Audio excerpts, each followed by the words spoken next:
રીઢા ચોરને કાનપુરથી ઝડપી પાડી ડિંડોલી પોલીસ સ્ટેશનના 4 વ્હીલ ટેમ્પો ચોરીના ગુનાનો ભેદ ઉકેલી કાઢી સુરત શહેર ક્રાઇમ બ્રાન્ચ પોલીસ કમિશનર સાહેબ શ્રી દ્વારા કાયદો વ્યવસ્થા જળવાઈ રહે તથા કોઈ અનિચ્છનીય બનાવ ના બને તથા વાહન ચોરીના ગુનાઓ શોધી કાઢવા આપેલ સૂચના અન્વયે ક્રાઇમ બ્રાન્ચની ટીમ કાર્યરત હતી। દરમિયાન ક્રાઇમ બ્રાન્ચની ટીમ દ્વારા બાતમી હકીકત આધારે ઉત્તર પ્રદેશ કાનપુરથી આરોપી હીરાલાલ ભવરલાલ સુથાર ઉંમર વર્ષ 27 हाल રહેઠાણ ગામ માછલિયા જિલ્લો કાનપુર उत्तर प्रदेश मूળ રહેઠાણ ગામ ગાડરી ખેરા સિરોહી ખેરા થાના ગંગાપુર જિલ્લા ભીલવાડા રાજસ્થાન વાળાને ઝડપી પાડી તેની ચોરી કરેલ 4 વ્હીલ ટેમ્પો ટાટા કંપનીનો નંબર પ્લેટ વગરનું રજીસ્ટ્રેશન નંબર RJ51GA 1326 કિંમત રૂપિયા 3,70,000ની મત્તાનો મુદ્દામાલ કબજે કરેલ છે તથા નીચે મુજબનો વણશોધાયેલ ગુનો ડિટેક્ટ કરી કાયદેસરની કાર્યવાહી કરેલ છે।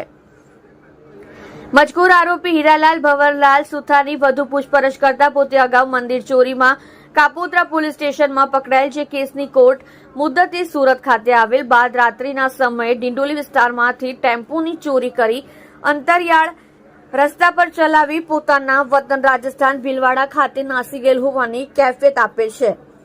આ સિવાયના બીજા કોઈ વાહન ચોરી કરે છે કે કેમ તેની પૂછપરછ તપાસ ચાલુ છે। તમે જોઈ રહ્યા છો SD ન્યૂઝ ચેનલ ફેઝલ શેખની સાથે।